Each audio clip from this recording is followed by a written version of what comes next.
السلام علیکم ورحمۃ اللہ وبرکاتہ۔ الحمد للہ رب العالمین والعاقبۃ للمتقین والصلاة والسلام علی رسولہ الکریم۔ اعوذ باللہ من الشیطان الرجیم، بسم اللہ الرحمن الرحیم۔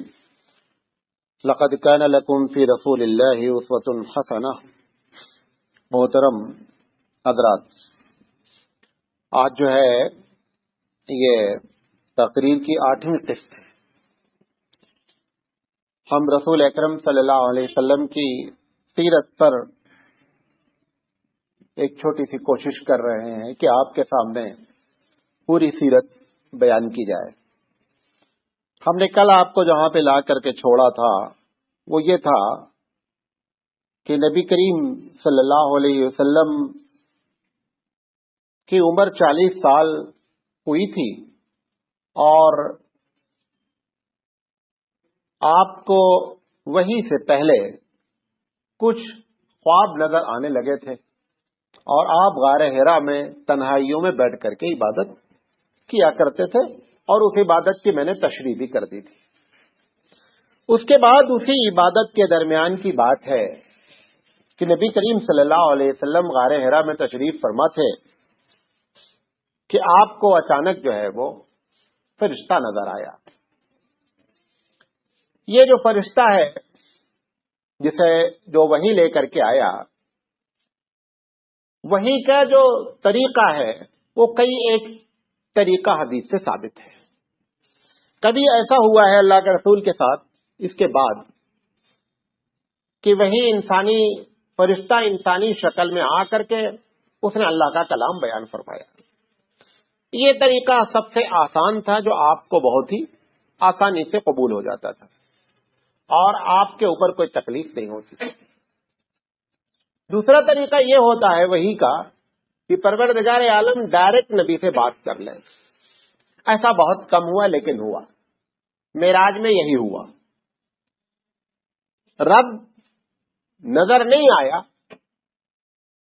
لیکن رب کی بات نظر آئی، جیسے موسیٰ علیہ السلام کو رب نظر نہیں آیا لیکن رب کی بات نظر آئی۔ یہ بھی ایک طریقہ وحی کا ہے۔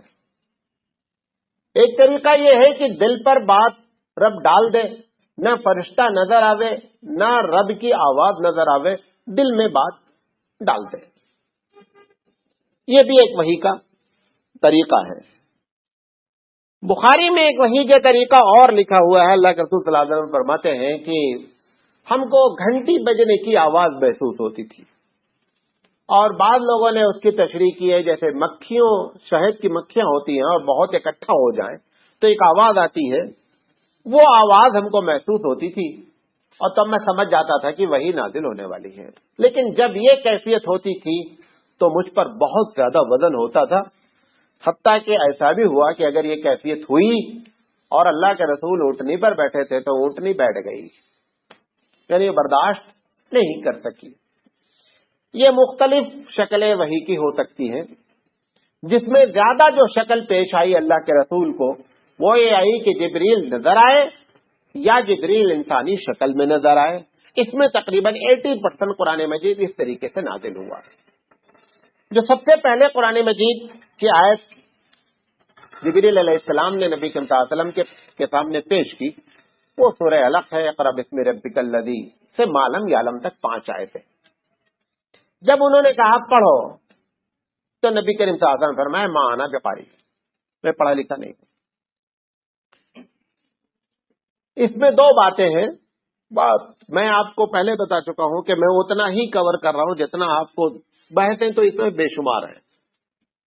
اس میں 2 باتیں ہیں کہ جبریل نے جو کہا پڑھو، اگر کوئی آدمی سے اورلی کوئی کہہ رہا ہے زبانی، وہ پڑھا لکھا ہو یا نہیں ہو، میں کہہ رہا ہوں آپ پڑھیے، میں کوئی پیپر نہیں دکھلا رہا ہوں، میں جو جملہ بول رہا ہوں آپ جملہ بولیے۔ لیکن اگر یہ بندہ کہہ رہا ہے میں پڑھا لکھا نہیں ہوں، تو اس کے چانسز زیادہ ہیں کہ وہ بندہ کوئی ریٹن پیپر دکھلا رہا ہے، کوئی چیز لکھی ہوئی دکھلا رہا ہے جس سے سامنے والا کہہ رہا ہے کہ میں پڑھا ہوا نہیں ہوں۔ پھر ایک دوسری حدیث میں اس بات کا بھی ذکر آتا ہے کہ جبریل علیہ السلام ریشم کے کپڑے میں لپٹی ہوئی کوئی چیز لکھی ہوئی جبریل علیہ السلام نے اللہ کے رسول کے سامنے پیش کی۔ اگر وہ حدیث گرچہ ضعیف ہے لیکن اللہ کے رسول کا یہ جملہ کہ مانا بقاری، وہ دونوں آپس میں کیا ہوتا ہے، سملرٹی ہوتی دونوں میں، کہ یہ بات زیادہ قرین قیاس ہے کہ وہ کوئی چیز لکھی چیز تھی جو اللہ کے رسول کے سامنے پیش کی گئی. اللہ کے رسول صلی اللہ علیہ وسلم نے فرمایا کہ میں پڑھا ہوا نہیں ہوں. جبریل علیہ السلام نے نبی کریم صلی اللہ علیہ وسلم سے جس طرح سے معانقہ کیا تھا، خوب زور سے معانقہ کیا. اللہ کے رسول فرماتے ہیں کہ اتنا زور سے کیا کہ مجھے تکلیف محسوس. پھر کہا پڑھو، حضور نے کہا ماں انا بقاری، میں پڑھا لکھا نہیں ہوں. پھر جبریل نے ان کو دبایا. تیسری مرتبہ پھر حضور سے کہا پڑھو، پھر دبایا. جب چوتھی مرتبہ انہوں نے کہا تو نبی کریم صلی اللہ علیہ وسلم پڑھنے لگے. مولانا ادریس صاحب نے، جن کی سیرت المصطفیٰ کتاب ہے، انہوں نے کہا یہ بھی ہو سکتا ہے کہ کوئی پیپر نہ دکھلایا ہو، کوئی لکھی ہوئی چیز نہ دکھلائی ہو، جبریل کی ہیبت کو دیکھ کر کے اللہ کے رسول صلی اللہ علیہ وسلم یہ کہنے لگے کہ میں کیسے پڑھوں.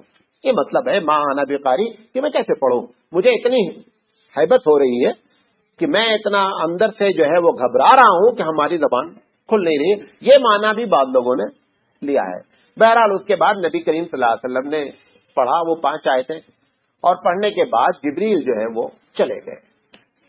اس کے بعد کی بعض روایتیں اور بھی ہیں کہ جبریل نے یہ جملہ بھی کہا کہ میں جبریل ہوں، یہ اللہ کا پیغام ہے اور آپ نبی ہیں. یہ 3 جملے بھی دوسری حدیثوں میں اس طریقے سے بھی کوٹ کیے گئے کہ وہ قرآن دینے کے بعد انہوں نے کہا یہ اللہ کا کلام ہے اور میں جبریل ہوں اور آپ اللہ کے رسول ہیں. اب ایک آدمی اگر پہلے سے چانسز اور توقع رکھتا ہے کہ میں نبی بننے والا ہوں تو اس کو اتنی گھبراہٹ نہیں ہوتی. کوئی نبی خدا نہ خواستہ پری پلان یہ نہیں تھا کہ مجھے کیا ہے نبی بننا ہے. لہذا اللہ کے رسول صلی اللہ علیہ وسلم کا یہ جو گھبرانا ہے یہ فطری ہے، اور جو فطری گھبراہٹ ہے وہ ہر آدمی کے ساتھ ہو سکتی ہے بحیثیت انسان کے، وہ چاہے نبی ہو یا کوئی بھی ہو. موسیٰ علیہ الصلوۃ والسلام نبی ہیں، جادوگروں نے سانپ پھینک دیا، موسیٰ علیہ السلام گھبرا گئے. اب آپ بولے دیکھو یار نبی ہو کر کے سانپ سے ڈرتا، حالانکہ اللہ کے علاوہ کوئی موت نہیں دے سکتا ہے. یہ فطری موت، یہ فطری ڈر ہے. ابھی آپ کے پیچھے سے کوئی آدمی بندوق دھانک دے اور آپ ڈر جائیں، آپ بڑے بزدل آدمی ہیں. نہیں، یہاں پہ بزدلی کی بات نہیں ہے، یہ ایک فطری خوف ہے. تو اللہ کے رسول صلی اللہ علیہ وسلم نے جب جبریل علیہ السلام کو دیکھا، دیکھنے کے بعد جو ہے وہ ایک فطری چیز تھی کہ جو نبی کریم صلی اللہ علیہ وسلم کو گھبراہٹ پہ تبدیل ہوئی. بہرحال اللہ کے رسول وہاں سے آئے اور حضرت خدیجہ رضی اللہ تعالی عنہا کو پورا واقعہ سنایا. سنانے کے بعد حضرت خدیجہ رضی اللہ تعالیٰ عنہ سے ایک جملہ اور کوٹ کیا اس واقعے کے علاوہ کہ مجھے اپنی جان کا خوف ہے، میں ڈر رہا ہوں کہ شاید کچھ ہو جائے گا. یہ بات بھی جو ہے وہ فطری خوف کے تحت ہے. اگر جبریل نے یہ جملہ کہہ دیا تھا کہ آپ اللہ کے رسول ہیں، آپ کو معلوم ہے کہ سب سے پہلے نبی اپنے اوپر ایمان لاتا کہ میں نبی ہوں، کیونکہ جب تک وہ اپنے اوپر ایمان نہیں لاتا میں نبی ہوں تب تک وہ نبوت کی تبلیغ نہیں کر سکتا ہے. اسے فل کانفیڈنس ہو جاتا ہے کہ پروردگار عالم ہی ہے، اس میں کوئی کسی قسم کا کوئی شک نہیں ہے، جو بات وہ کہہ رہا ہے وہ حق ہے. یہ جب اس کو پورا کانفیڈنس ہوتا ہے تب وہ بات اس بات کو کیا کرتا ہے لوگوں کے سامنے. ہر نبی پہلے اپنے اوپر ایمان لاتا ہے. تو نبی کریم صلی اللہ علیہ وسلم کو بھی اس بات کا پورا یقین ہو گیا کہ ہم اللہ کے رسول ہیں اور اللہ نے ہمارا انتخاب کیا ہے. یہ جو کل میں نے بات آپ سے کہی تھی کہ وہ سچے خواب نظر آتے، وہ حقیقت میں کیا ہوتے تھے؟ وہ خواب اس لیے نظر آتے تھے کہ آنے والے جو دن میں ان کو جبریل علیہ السلام کو دیکھنا ہے تاکہ یہ تھوڑا موڑا کچھ جو ہے ان کے دل میں وہ خوف ختم ہو جائے اور محسوس ہو کہ کوئی چیز ہونے والی ہے. لہذا وہ 6 مہینہ پہلے سے جو ہے وہ اچھے خواب نبی کریم صلی اللہ علیہ وسلم کو نظر آتے تھے اور وہی صبح جو ہے پیش ہوتے رہتے تھے. بہرحال حضرت خدیجہ رضی اللہ تعالی عنہا نے سب سے پہلی جو بات کہی کہ آپ کو اللہ قطعی ضائع نہیں کرے گا، اور آپ تو کتنے شریف آدمی ہیں، آپ لوگوں کا بوجھ اٹھاتے ہیں، آپ غریبوں کی مدد کرتے ہیں، آپ مکے میں امین ہیں. اس طریقے سے انہوں نے بڑی تسلی دی نبی کریم صلی اللہ علیہ وسلم کو. نبی کریم صلی اللہ علیہ وسلم جو ہے وہ سردی اتنی محسوس ہو رہی تھی کہ آپ کانپ رہے تھے، اور آپ نے بہانے کے فوراً بات کہا تو مجھے اڑاؤ، دم ملونی کہ مجھے اڑاؤ فوراً. بہرحال اللہ کے رسول صلی اللہ علیہ وسلم کے اطمینان کے لیے انہوں نے کہا کہ چلو ورقہ بن نوفل ہیں، اور یہ ورقہ بن نوفل ان کے رشتہ دار بھی تھے اور اہل کتاب تھے اور بائبل یعنی توریت اور انجیل کا علم بھی رکھتے تھے، چلو ان کے سامنے ڈسکس کرتے کہ معاملہ کیا ہے۔ تو ورقہ کے پاس لے کر کے گئے، ورقہ بن نوفل نے پوری گفتگو سنی، انہوں نے کہا کہ ایسا لگتا ہے، اچھا یہ تو ورقہ بن نوفل کو پہلے سے آئیڈیا تھا، یہ آئیڈیا ورقہ بن نوفل ہو کے نہیں بلکہ عرب کے بہت سے علاقے میں یہ بات گونج رہی تھی کہ ایک نبی کے آنے کا وقت قریب ہو چکا ہے۔ جو کتاب تھی یعنی آسمانی کتاب توریت اور انجیل، اس میں وہ نشانیاں ساری نظر آ رہی تھیں کہ وقت قریب آ گیا ہے، اور بعض تو ایسے بھی اہل کتاب تھے اس وقت جو نام لے کر کے یہ کہتے تھے کہ وہ مکے میں ہی شخصیت پیدا ہوگی۔ تو ورقہ بن نوفل نے فوراً یہ کہا کہ یہ وہی ذات ہے، جبریل کو کہا یہ وہی ذات ہے جو موسیٰ کے پاس آئی ہے اور وہی ہے جو نبی کے پاس آئی ہے، اور خدیجہ یہ خوشخبری کی بات ہے کہ تمہارا شوہر جو ہے وہ نبی۔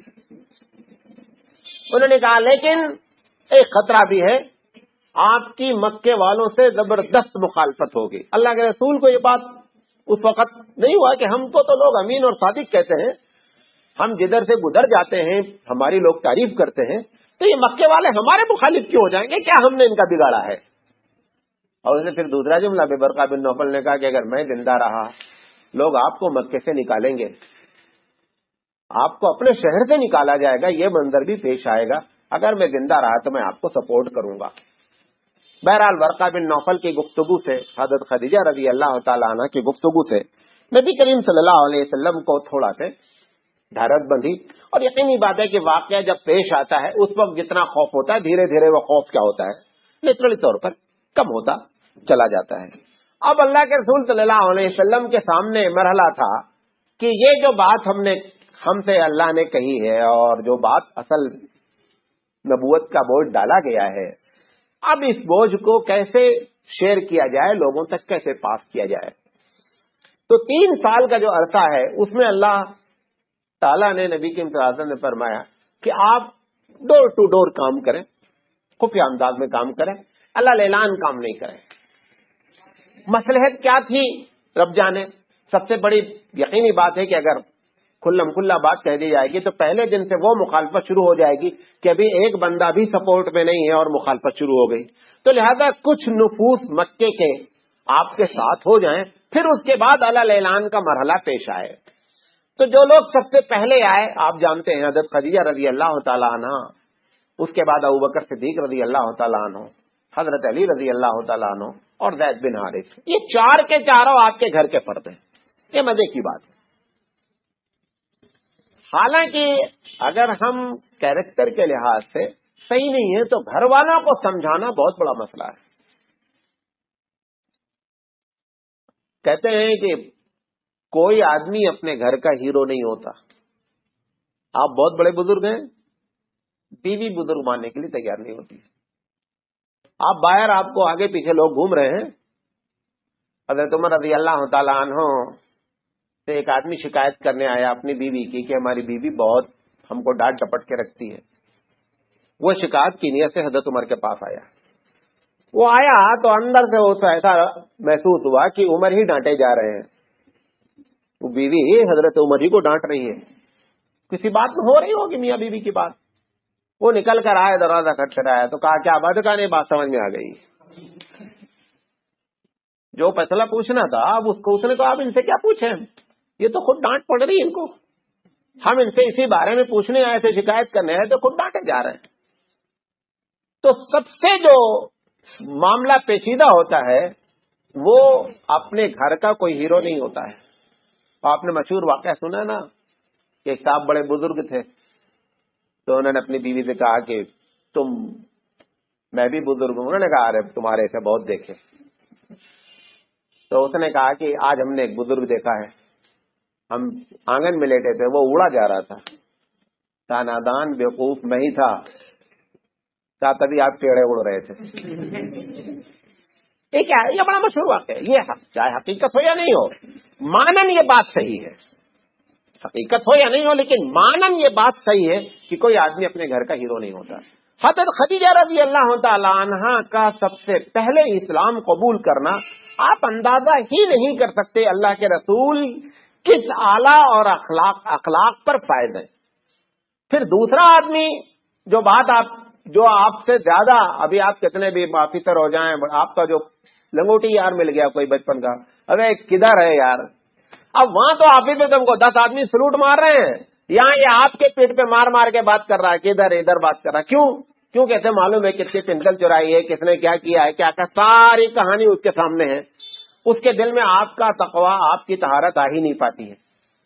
اتفاق ایسا ہے نبی کریم صلی اللہ علیہ وسلم کے سامنے ابو بکر صدیق رضی اللہ تعالیٰ عنہ دوسرے شخص تھے جو آپ کے بچپن کے دوست تھے، اور ابو بکر صدیق رضی اللہ تعالیٰ عنہ ایک ایسے شخص ہے کہ جو اسلام لائے، نبی کے نام فرماتے ہیں کہ سب جس کے سامنے بھی میں نے اسلام پیش کیا، سب نے کچھ نہ کچھ سوال کیا، کیا ہے، کیسا ہے۔ ابو بکر ایک ایسی شخصیت ہے، میں نے کہا اور بغیر کیوں کے سوال سے حضور نے فرمایا آمنا و صدقنا۔ یہ ابو بکر صدیق رضی اللہ تعالیٰ عنہ کی جو شان ہے، بہت بڑی شان کی بنیادی وجہ یہاں سے شروع ہوتی ہے۔ ابو بکر صدیق رضی اللہ تعالیٰ عنہ کی عجیب شان ہے۔ فرماتے ہیں حضور سلام فرمایا کہ جنت کے دروازوں سے مختلف لوگوں کو کال کیا جائے گا، کوئی دادا نماز پڑھتا ہے تو دادا نمازی دروازے سے جائے گا، کوئی روزہ رکھتا ہے روزے کے دروازے سے جائے گا۔ تو اللہ کا رسول فرمایا، پوچھا ابو بکر نے کہ کوئی ایسا بھی ہوگا کہ سارے دروازے کال کریں، نمازی والا بھی کال کرے، روزے والا بھی کال کرے، جو جنت کے دروازے سب پر ایک پیر ہیں؟ حضور نے فرمایا تم ہو گئے، حضور نے فرمایا تم ہو گئے۔ اللہ کے رسول صلی اللہ علیہ وسلم نے ایک بات اور ابو بکر صدیق رضی اللہ تعالیٰ عنہ کے بارے میں فرمائی اپنی وفات سے چند دن پہلے، فرمایا کہ جتنے لوگوں نے اسلام پر احسان کیا تھا میں نے سب کا بدلہ چکا دیا ہے، لیکن اے اللہ ابو بکر کا بدلہ میں نہیں چکا نہیں سکا، ابو بکر کا بدلہ اوپر ہی چکا سکتا ہے، یہاں نہیں چکا سکتا۔ یہ ابو بکر صدیق رضی اللہ تعالیٰ عنہ کے یہ تو خود ابو بکر کی ذات ایسے ہی کہ اس پر سیریل وائز تقریر کی جا سکتی ہے۔ بہرحال ابو بکر صدیق رضی اللہ تعالیٰ عنہ دوسرے شخص ہے، یہ ان دونوں کا اسلام اسپیشلی بڑی اہمیت کا حامل ہے۔ اس سے نبی کریم صلی اللہ علیہ وسلم کی پوری سیرت کا ایک زبردست کسوٹی سامنے آتی ہے۔ گھر میں ویسے بھی جو آپ کے گھر میں کام کرتے ہیں لوگ، نوکر کے حیثیت سے، غلام کے حیثیت سے، سب سے زیادہ ان کو آپ سے شکایت ہوتی ہے اگر آپ اچھے نہیں ہیں۔ وہ باہر جا کر کے برائیاں ہی کرتے رہتے، کیا تنخواہ ٹائم پہ نہیں دیتے، ڈانٹتے رہتے، سب کچھ کرتے رہتے، اس کے سامنے بھی بزرگی بڑا مسئلہ ہے۔ اتفاق سے تیسرے شخص جو اسلام لانے والے ہیں وہ زید ہیں۔ یہ بھی نبی صلی اللہ علیہ وسلم کی ایک ایک لمحے سے واقف ہے، اور نبی صلی اللہ علیہ وسلم کے ہاتھ پر انہوں نے یہ پہلے مرحلے میں اسلام لائے۔ حضرت علی رضی اللہ تعالیٰ عنہ کون ہے؟ حضرت علی رضی اللہ تعالیٰ ابو طالب کے لڑکے ہیں، جعفر کے بھائی ہیں۔ حضرت عباس سے نبی صلی اللہ علیہ وسلم نے کہا کہ دیکھو یہ چچا جان جو ابو طالب ہیں ان کے اوپر برڈن بہت ہے خرچے کا، ایسا کرو کہ ان کا کچھ خرچہ بانٹ لیا جائے، تو ایک لڑکا تم لے لو، ایک لڑکا میں لے لیتا ہوں۔ تو جعفر کو حضرت عباس نے لے لیا، کیونکہ جعفر عباس رضی اللہ تعالیٰ عنہ پیسے والے تھے، تو جعفر کو حضرت عباس نے لے لیا، اور حضرت علی کو نبی صلی اللہ علیہ وسلم لے کر آگے تاکہ چچا جان کا برڈن جو ہے وہ ہلکا ہو جائے۔ وہ حضرت علی ان کے گھر میں رہتے تھے، لہذا وہ بھی رگ رگ سے واقف تھے، وہ بھی نبی صلی اللہ علیہ وسلم کے ایک ایک لمحے کی زندگی سے واقف تھے۔ یہ چار لوگوں کا اسلام جو ہے وہ زبردست اسلامی پوری ہسٹری میں اس لحاظ سے اہمیت رکھتا ہے کہ اس سے پوری نبی کریم صلی اللہ علیہ وسلم کی شخصیت جو ہے اس کا پورا خاکہ ہمارے سامنے نکل کر آ جاتا ہے۔ بہرحال یہ چار لوگ ایمان لائے، چار لوگ لانے کے بعد اس میں سب سے ایکٹیو جو تھے وہ ابو بکر صدیق رضی اللہ تعالیٰ عنہ تھے۔ ابو بکر صدیق رضی اللہ تعالیٰ عنہ، اب چونکہ اصل میں کوئی آدمی الیکشن کے لیے کبھی لڑا، election M L A M P کا 10-15 دن رہ جاتے ہیں تو اس کو کچھ سمجھ میں نہیں آتا سوائے الیکشن کے، اٹھتا بیٹھتا چلتا پھرتا وہی بات کرے گا، یہ ایسا ہو گیا، وہاں اتنے ووٹر ہیں، فلاں ہے، دھماکہ ہے۔ کیوں؟ کیونکہ اس کی زندگی کا ایک بہت بڑا مقصد ہے وہ۔ آج ہمارے سامنے اسلام مقصد نہیں رہ گیا، لیکن صحابہ کے سامنے اسلام ہی مقصد تھا۔ تجارت بھی کرتے تھے تو پہلے ان کے سامنے کیا ہوتا تھا؟ اسلام ہوتا تھا۔ زندگی گزارتے تھے ہر شعبے میں پہلے اسلام کو آگے رکھتے تھے۔ ابو بکر صدیق رضی اللہ تعالیٰ عنہ کے بارے میں ہے کہ یہ مالدار بھی تھے. ابو بکر صدیق رضی اللہ تعالیٰ عنہ نے دوسرے دن سے کام شروع کر دیا اور بڑے چنے چنے لوگوں پر انہوں نے کام کیا. حضرت عثمان رضی اللہ تعالیٰ عنہ، حضرت طلحہ رضی اللہ تعالیٰ عنہ، حضرت زبیر رضی اللہ تعالیٰ عنہ، حضرت سعید بن ابی وقاص ایک ایک یہ آدمی پوری امت ہے. یہ اتنے بڑے بڑے کیریکٹر ہیں کہ ایک ایک آدمی کا آپ اندازہ نہیں کر سکتے. یہ لوگ حضرت ابو بکر صدیق رضی اللہ تعالیٰ عنہ کے سمجھانے پر ایمان لائے. نبی کے وسلم کے پاس ان کو لے جا کر کے اللہ کے رسول کے سامنے بھی بات کرائی گئی. اس کے بعد چند نفوس اور اسلام لائے 3 سال کے اندر اندر. میرا اپنا اندازہ ہے کہ یہ 30 اور 35 کے لپیٹ میں رہے ہوں گے، اس سے زیادہ نہیں ہوئے. لیکن یہ 30-35 جو تھے نا، پہلی بات اس میں 2 طرح کے لوگ تھے، غور سے سنیے گا. جب بھی کبھی دین کی بات ہوتی ہے، کوئی تحریک چلائی جاتی ہے اچھی، تو جو پیسے والا ہے وہ تو بہت بزی ہے. جو عہدے والا ہے اگر اس کو کہیں اپنے انڈیویجول فائدے سے آپ کی تحریک ٹکرائی تو وہ کبھی آپ کا سپورٹ نہیں کرے گا. یہ جتنے لوگ آئے اگر آپ اس میں دیکھیں تو ایک گروہ تو وہ ہے جو آپ کی شخصیت سے متاثر تھا، وہ 4 لوگ تھے. یہ بقیہ جتنے میں نے نام لیے اس کے علاوہ بھی کچھ لوگ ہیں، حضرت عمار رضی اللہ تعالیٰ عنہ ہیں اور بھی لوگ ہیں. یہ لوگ کوئی بھی عرب کے کسی بڑے منصب پر نہیں تھے، کیونکہ جب بھی بڑے منصب پہ کوئی ہوگا تو وہ اپنے منصب کو پہلے دیکھے گا، کیونکہ اس کا معاملہ پیٹ سے ہے. سارا معاملہ پیٹ کا ہر جگہ رہتا ہے. ہم اس ممبر پہ کھڑے ہو کر کے حق بات کیوں نہیں بول پاتے؟ متولی صاحب مجھے تنخواہ دیتے ہیں، متولی صاحب ہی شراب کا دھندا چلا رہے ہیں، کیسے بولنا کھڑے ہو کر کے ان کے خلاف؟ نہیں بولتے. پوری زندگی سود کے خلاف بات نہیں کر سکتے آپ. کیوں؟ اگر آپ کو پیسہ دے رہا ہے تو نہیں بول سکتے آپ. مفاد ٹکراتا رہتا ہے. تو یہ لوگوں سے کوئی مفاد نہیں تھا، لہذا یہ سب سے پہلے نبی کے صلی اللہ علیہ وسلم کے ہاتھ پر مسلمان ہوئے. اس میں ایک کمزوری بھی ہوتی ہے، سامنے والے کے لیے اس میں بڑا مسئلہ ہوتا ہے. وہ ان لوگوں کو دیکھ کر کے مذاق بھی اڑاتا ہے، یہی لوگ ہیں. اب نبی کریم صلی اللہ علیہ وسلم نے 1-2 مرتبہ ایسی گفتگو کر دی 3 سال کے عرصے میں. آپ نے فرمایا کہ ان کو ایسے نہیں جانو، یہ وہ لوگ ہیں جو عرب اور عجم کی سرداری کریں گے. اب ان کو ایک اور شوشہ مل گیا، کیا یہی لوگ ہیں؟ دیکھو بھائی، ان کے اوپر عرب اور عجم کی سرداری ہوگی، ایسے چلتے پھرتے ان کے اوپر ٹیس کرتے، جملے بولتے کہ یہ وہ لوگ ہیں جن کے بارے میں نبی کریم صلی اللہ علیہ وسلم یہ باتیں فرما رہے ہیں. اور اللہ کے رسول جو فرما رہے تھے وہ اوپر والا کا فرمان تھا جو فرما رہے تھے. یہ ان کے فرشتوں کو خبر نہیں کہ وہ اوپر کا فرمان ہے جو نبی اپنی زبان سے ادا کر رہا ہے. بہرحال اب بنیادی طور پر جو آج آپ کے سامنے بات رکھنا چاہ رہا ہوں، یہ 3 سال کے عرصے میں بھی نبی صلی اللہ علیہ وسلم کی دعوت تو گرچہ خفیہ تھی، لیکن یقینی بات ہے 30-35 آدمی ایک ایک گھر کے جب اسلام قبول کیے تو 35 فیملی ہو گئی نا. بہت کم ایسے لوگ تھے جو ایک گھر میں 2 ہوں. ہر گھر میں ایک ایک بندہ ہو گیا تو اب وہ چھوٹے سے شہر میں 35 گھر میں اگر اچھا پھر 24 گھنٹہ ان کو اسی دعوت کی فکر ہے، اسی اسلام کی بات کرنی ہے. لہذا اندر باتیں جو ہے وہ ہوتی رہی کہ نہیں صاحب معاملہ گڑبڑ ہو رہا ہے. لیکن یہ قریش کو اندازہ نہیں تھا کہ یہ اتنا بڑا انقلاب ہونے جا رہا ہے. وہ سمجھے تھے ایسے دیوانے قسم کے لوگ کھڑے ہوئے ہیں، اپنے آپ ٹھنڈے ہو جائیں گے. کہتے تھے نا کر رہا اولائے دین ہوں، ان کے دین نے ان کو بیوقوف بنا رکھا، دیوانے ہو گئے اپنے دین کے سلسلے میں. اور وہ یہی سمجھتے تھے کہ یہ چند دن کی بات ہے، پانی کا بلبلا ہے، ٹائیں فش ہو جائے گا. اللہ کے رسول صلی اللہ علیہ وسلم نے لیکن جو بیچ میں باتیں کی تھی، ایک میں نے یہ بتایا نا کہ بھائی ان کے ذریعے عرب عجم کی سرداری ہوگی. ابو ذر غفاری بھی شروع کے لوگوں میں ایمان لانے والے ہیں. اچھا، ابو ذر غفاری مزاجن تمام صحابہ سے الگ مزاج رکھتے ہیں ہر چیز میں. جب اسلام قبول کے 2 نے فرمایا دیکھو ابو ذر بتانے کا نہیں کسی سے، کہا میں تو بتاتا.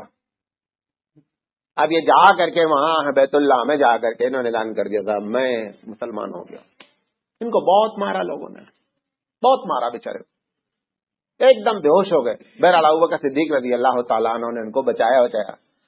تم ابو نبی کے نے فرمایا کہ تم یہاں سے چلے جاؤ، کیونکہ تمہارا جوش ایسا ہے کہ تم برداشت نہیں کرو گے، تم بولتے رہو گے. یہ ابھی ہم اس پوزیشن میں نہیں ہے کہ تمہارا کوآپریٹ کر سکیں، یہ تم کو مار کے ختم کر دیں گے. زیادہ تم اپنے قبیلے چلے جاؤ اور وہاں جا کر کے کیا کرو. ان کی لمبی چوڑی داستان ہے، ہم اس سے مختصر باتیں کہہ رہے ہیں.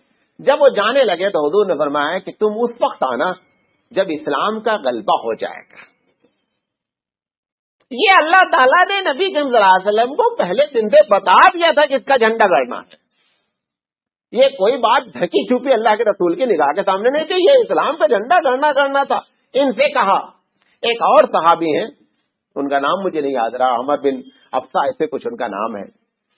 وہ جب آئے انہوں نے بھی اسلام قبول کیا. اللہ کے رسول نے ان سے بھی کہا کہ تم یہاں سے چلے جاؤ ابھی، اور جا کر کے تم اس وقت آنا جب اسلام غالب آ جائے گا، جب ہمارا غلبہ ہو جائے گا اس وقت تم آنا. یہ سارے اشارات بتا رہے تھے کہ معاملہ جو ہے وہ سنگین ہے، لیکن قریش اس سنگینی کو اتنی سنگین نہیں سمجھ پا رہے تھے. اگر یہ سمجھ جاتے، ویسے تو ہونا کچھ نہیں تھا، سمجھ جاتے، لیکن اگر سمجھ جاتے اسباب ظاہری میں تو جو مخالفت 3 سال کے بعد شروع ہوئی وہ پہلے دن سے شروع ہو جاتی. تو وہ 3 سال کا عرصہ اللہ کے رسول کو جو ملا نا، وہ بڑا ٹھوس قسم کا وقت ملا. اور اس میں خفیہ طور پر جو کام ہوا انڈر گراؤنڈ، اس میں یہ جو 35-36 لوگ، یا دادا آپ 40 کہہ لیں، کیونکہ حضرت عمر کا اسلام جو ہے بعض لوگوں نے تو اس کو ان 3 سال کے عرصے میں کہا ہے، لیکن صحیح بات ہے نہیں ہے. سید سلیمان ندوی نے اس کو 6 سال میں ذکر کیا ہے. اور اس وقت جب وہ اسلام لائے تو اللہ کے رسول نے فرمایا کہ تم 40ویں شخص ہو جو اسلام لائے، حضرت عمر رضی اللہ تعالیٰ عنہ. اور ان سے 3 دن پہلے یا 4 دن پہلے حضرت حمزہ رضی اللہ تعالیٰ عنہ اسلام لائے. بہرحال یہ 3 دن کی جو کوشش تھی، 3 سال کی جو کوشش تھی، اس میں اللہ کے رسول صلی اللہ علیہ وسلم کے لوگوں کی جڑیں پکڑ گئی تھی. اور اللہ کے رسول کو یہ اندر اندر بات اللہ نے بتا دی تھی کہ یہ کتنی بھی مخالفت کریں لیکن انشاءاللہ جو ہے آپ پریشان نہیں ہو، پیچھے پروردگار عالم کا ہاتھ تھا. میں آپ کو اس بات پر تقریر آج ختم کرنا چاہتا ہوں کہ بنیادی کیا وجہ تھی. وہ بندہ، یہاں سے سوال سنیں، وہ بندہ جس کو 40 سال تک لوگوں نے آزمایا، جس کے کیریکٹر کی لوگوں نے داد دی، جس کو امین کہا گیا، جس کو صادق کہا گیا، آخر اسلام کا اعلان کرتے ہی اتنا بفر جانا، اتنی مخالفت کی کیا اسباب ہیں؟ ہم ایک ایک پوائنٹ پر بات کر رہے ہیں اور غور سے آپ سنیں اور اس پوائنٹ کو آج اپنے سے بھی ٹیلی کرتے جائیں. سب سے پہلی جو بات ہے وہ عربوں کی مفاد پرستی ہے. مفاد پرستی تو مطلب انڈیویجول بینیفٹ. سب سے بڑا مسئلہ یہاں کھٹک رہا تھا. دیکھیں، اپنے شہر کی بات کر لیں یا پورے ہندوستان لے لیتے، یہ جتنی قبریں ہندوستان میں بڑی بڑی ہیں، اس پر بحث نہیں کہ جائز ہے ناجائز، اس سے بحث نہیں. آپ ایمان سے بتائیے، جو لوگ اس کے ذمہ دار ہیں وہ وہاں کی شرارتیں نہیں دیکھ رہے ہیں؟ سارے شہر کے چرسی وہاں پائے جاتے ہیں، پورے شہر کی عیاشی کا اڈا ہوتا ہے وہ جگہ. ایسا نہیں ہے کہ وہ جو مجاور ہے، وہ جیسا زیادہ نشین ہے، اس کی نگاہوں میں وہ چیزیں صاف ہوتی ہیں، اس کو معلوم ہے، لیکن وہ چھوڑ نہیں سکتا ہے. کیوں؟ اس کا تعلق اس کے انڈیویجول بینیفٹ سے جڑ گیا ہے. یہی معاملہ بین ہی جیسے آپ اس کو، ہم سے ہمارے ایک بڑے قریبی رشتہ دار سجادہ نشین ہیں سید آباد، میں نے ان سے ایک مرتبہ بڑی سنجیدگی سے بات کی. سید صاحب، ہم نے کہا سید صاحب یہ بتاؤ کہ یار یہ تم کو سمجھ میں نہیں آتا، عیاشی ہو رہی ہے، عورتیں آئی ہیں بال کھول کر کے گھوم رہی ہیں، سر پٹک رہی ہیں، یہ ساری باتیں آپ کو شریعت کے خلاف. ہم نے کہا وہ دیوبندی بریلی اختلاف اپنی جگہ چھوڑو، قرآن حدیث کے خلاف ہے یا نہیں؟ انہوں نے کہا دیکھو سراج بھائی، سب معلوم ہے، یہ سال بھر کا جو پیسہ اس قبر پہ چڑھاوے کا چڑھتا ہے 80 فیملی کو جاتا ہے. کتنے لوگوں کو؟ 80 فیملی کو جاتا ہے، اور سب سے کم والے کو 2.5 لاکھ روپے سالانہ ملتا ہے. اس میں درجات ہیں کہ کون حضرت کا سب سے قریبی ہے، پھر اس کے قریبی کون ہے، پھر اس کے قریبی کون ہے. وہ سب سے نچلا والا سالانہ 2.5 لاکھ. یہ بات آپ کو تقریباً 18 سال پہلے کی بتا رہا ہوں. اب آپ بتائیے کہ 2.5 لاکھ روپے 18 سال پہلے جس کی فری کی آمدنی ہو وہ کیسے چھوڑ دے؟ وہ تو صرف خوف خدا ہی چھڑا سکتا ہے، بقیہ کوئی نہیں چھڑا سکتا. آپ کو معلوم ہے اچھے اچھے دیندار نمازی پرہیزگار دو معاملے میں سب پھسل جاتے ہیں، ایک عورت اور ایک پیسہ. اس دو کے بارے میں کسی کے اوپر جو ہے نا آپ اعتماد ایسے اندھے ہو کر کے نہیں کریں. مفاد کا جہاں معاملہ آتا ہے اور شریعت، اصل تو شریعت کا امتحان ہوتا ہی اسی جگہ پر ہے جب آپ کے مفاد سے ٹکرا رہی ہے اور اس کے بعد آپ نے اللہ اور رسول کا دامن تھاما نہیں تھا، کچھ بھی ہو جائے اسی دن جنت آپ کے نام الاٹ کر دی جاتی ہے. یہ زیادہ روزہ نماز کرنے سے جنت نہیں ملتی، جنت ایسے چٹ سے ملتی ہے جہاں پر ہمارا نفس کیا ہوتا ہے، قربان ہوتا ہے. سمجھا کے لوگوں کو تھک جاتے نہیں ہوتے. یہی معاملہ بے عین ہی اللہ کے رسول کا ان کے ساتھ تھا کہ سارے لوگوں کا مفاد نبی کریم صلی اللہ علیہ وسلم کی اس دعوت کے خلاف. حالانکہ آپ کی دعوت میں کوئی ایسی بات نہیں تھی، بھائی صرف یہی بات تھی. اللہ کے رسول نے ان کے بتوں کو تو 3 سال کے بعد یہ کہنا شروع کیا کہ یہ غلط ہے. پہلے تو 3 سال اپنی دعوت کا کام کرتے رہے، لوگوں کو توحید اور رسالت اور آخرت کی بات کرتے رہے. 3 سال کے بعد آپ نے پھر نگیٹو انداز میں بھی کام شروع کیا، لیکن 3 سال تک تو بہت نرمی سے بات ہوتی رہی. لیکن اس کے باوجود چونکہ مفاد کا معاملہ تھا لہذا نہیں ہوئے. ایک نمبر وجہ. نمبر 2، میں صدیقی صاحب نے ایک عبارت لکھی، اس کو میں کوٹ کرتا ہوں اسی پہلے والے میں. انہوں نے کہا کہ مذہب جب کاروبار بن جاتا ہے، مذہب جب کاروبار بن جاتا ہے تو اس کی اصل روح اور مقصد کو بالائے طاق رکھ دیا جاتا ہے، اور گوناگوں رسمیات یعنی بیتوکی رسمیات ایک ایسا جادو قائم کر دیتی ہیں کہ اصل مذہب کھو جاتا ہے. یہی کیفیت ہے. ابھی آپ وہاں چلے جائیں، خبروں پہ جو کچھ ہو رہا ہے سب ان کے پڑھے لکھوں کو معلوم ہے کہ سب ناجائز ہے، لیکن وہاں کی پورا مذہب ہی الگ ہے، الگ لگتا ہے، الگ ان کے قرآن ہے، الگ ان کی کتاب ہے. وہ غیر مسلم بیچارہ کیوں آپ کے مذہب میں نہیں آ پا رہا ہے؟ وہ دیکھتا ہے کہ ہم میں ان میں کیا فرق ہے. کوئی فرق نہیں محسوس ہو رہا اسے. تم بھی پھول چڑھاتے ہو، وہ بھی پھول چڑھاتا ہے، تم بھی چکر کاٹتے ہو، وہ بھی چکر کاٹتا ہے، تم بھی چومتے ہو، وہ بھی چومتا ہے، تم بھی سجدہ کرتے ہو، وہ بھی سجدہ کرتے. کس بنیاد پر آپ کے اسلام کو قبول کر لے؟ کوئی فرق ہی نہیں محسوس ہو رہا اسے. صرف نام تمہارا عبداللہ سیتارام ہے، otherwise there is no difference, کوئی فرق نہیں. یہ جب تک آپ کلیئر وے میں اپنی پکچر نہیں پیش کریں گے، ہم اتنی تعداد میں ہیں ہندوستان میں کہ لوگوں کو ہم کو دیکھ کر مسلمان ہونا چاہیے تھا، لیکن نہیں ہو رہے. بایزید بستامی رحمۃ اللہ علیہ کا ایک واقعہ ہے. بایزید بستامی کے بغل میں ایک مسلمان رہتا تھا، ایک پڑوسی، اور ایک پڑوسی غیر مسلم تھا. تو اس مسلمان نے ان سے کہا، غیر مسلم سے، کہ اتنی بڑی بزرگ شخصیت تمہارے بغل میں رہتی ہے، تم اسلام نہیں قبول کیے. ان کو دیکھ کر کے حضرت کو اس نے کہا کہ دیکھو، بایزید بستامی رحمۃ اللہ علیہ کا جو کیریکٹر ہے بہت اونچا ہے، اتنا اونچا ہے کہ ہم یہ سمجھتے ہیں کہ ہم اس پر عمل ہی نہیں کر سکتے. ہم اتنا متقی پرہیزگار ہیں کہ وہ اگر اسلام ہے تو اپنے بس کا ہی نہیں ہے وہ تو. اور رہا تم بھی مسلمان تو تم سے بہتر ہم خود ہیں. اسی لیے اللہ کے رسول نے کبھی ہوا میں چل کے نہیں دکھلایا، پانی پہ تیر کے نہیں دکھلایا، کبھی ایسا نہیں کیا. آپ نے وہ کام کر کے دکھلائے جو عام آدمی بھی کرنے کے لیے اگر کوشش کرے تو کر سکے. ورنہ روحانیت کی معراج پر نبی کریم صلی اللہ علیہ وسلم موجود ہیں. یہ جتنے روحانی بزرگ ہیں وہ سب نبی کے پیر کی خاک کے برابر بھی نہیں ہیں، لیکن اللہ کے رسول صلی اللہ علیہ وسلم نے کبھی ایسا نہیں کیا.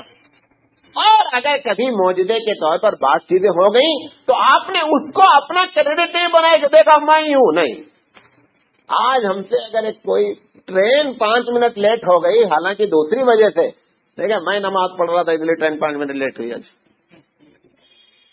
حالانکہ وہ سگنل کی پرابلم تھی، وہ سگنل بھی خراب ہوا تو ہماری وجہ سے، کیونکہ ہم نماز نہیں پڑھے تھے. چھوٹی سی بات بھی ہوتی تو ہم اس کو کریڈٹ کرتے ہیں. یہ اللہ کے رسول کے مزاج میں نہیں تھا. تو بتانا یہ چاہتا ہوں کہ مفاد پرستی جب مذہب کاروبار بنتا ہے تو بے تکی رسمیں مذہب بن جاتی ہیں، اور پھر آدمی کا ڈسٹنگوش کرنا، امتیاز کرنا مشکل ہو جاتا ہے کہ حق کیا ہے اور باطل کیا ہے۔ یہ ایک بنیادی وجہ ہے کہ یہ قریش جو ہے وہ نبی کریم صلی اللہ علیہ وسلم کی دعوت پر لبیک نہیں کہہ سکے۔ دوسری وجہ خاندانی چپقلش ہے، خاندان کا معاملہ تھا۔ ابو جہل نے کہا بھی یہ بات، کہا دیکھو یہ ہمارے ان کے خاندان میں ہمیشہ چلتا رہتا ہے، یہ اگر ایک اونٹ کاٹے تو ہم 2 اونٹ کاٹے مہمانوں کے لیے، یہ اگر حج میں خدمت کیے تو ہم اسے زیادہ خدمت کے زیادہ ٹینٹ لگا دیے۔ اب انہوں نے نبی کا دعویٰ کر دیا، یہ کہاں سے برابری لے کر آئے، کہاں سے نبی کھڑا کریں؟ بقیہ چیزیں تو سب اپنے بس میں تھی، لیکن یہ تو اپنے بس میں نہیں ہے۔ تو پتا چلا خاندانی، اسی لیے آپ دیکھیں نا سب سے زیادہ دیورانی جٹھانی میں چکر چلتا ہے، وہ سب سے قریبی ہوتے ہیں۔ اگر دیورانی نے جٹھانی کو دیکھ لیا کہ یہ صوفہ اچھا لے کر آئی ہے، اب یہ اس کے پیچھے پڑ جائے گی، ویسا لے کر آنے کا تم کو، یہ ایک اندر سے آج سے نہیں زمانے سے چلا آ رہا ہے۔ تمہاری ہماری بیوی کر رہی ہیں تو سمجھنا چاہیے اکارڈنگ ٹو نیچر جا رہی ہیں، لیکن یہ چکر ہے بہت پرانا۔ تو خاندانی چپقلش کی بنیاد پر یہ معاملہ۔ تیسری وجہ کہ جو بھی اللہ کے رسول بات کہتے تھے وہ ان کے ہر چیز کے خلاف جا رہی تھی۔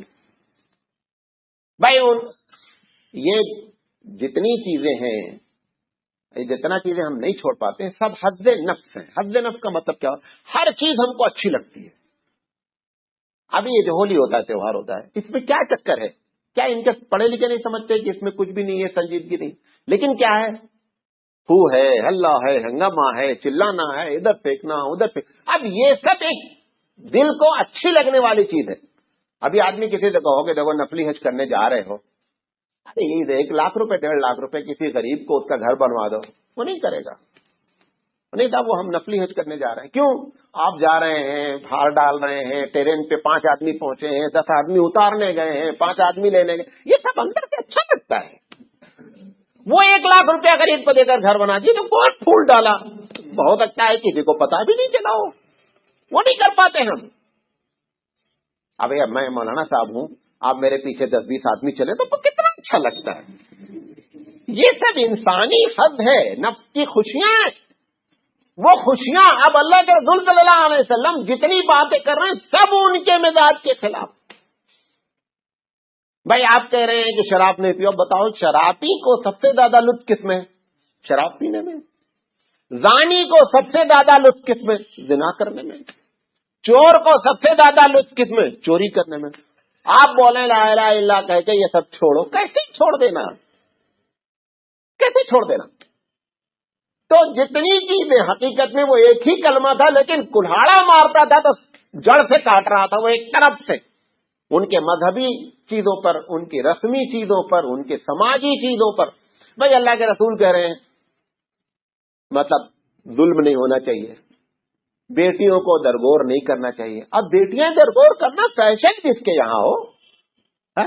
اب جیسے آج کل فیملی پلاننگ کرنا فیشن ہے، اب میں یہاں تقریر کروں فیملی پلاننگ غلط چیز ہے، کہاں چھوڑتے آپ؟ نہیں چھوڑتے۔ میں کتنا بھی سمجھایا، جتنی بھی دلیل آپ دیں، ساری دلیل کے باوجود بھی فیملی پلاننگ ناجائز ہے۔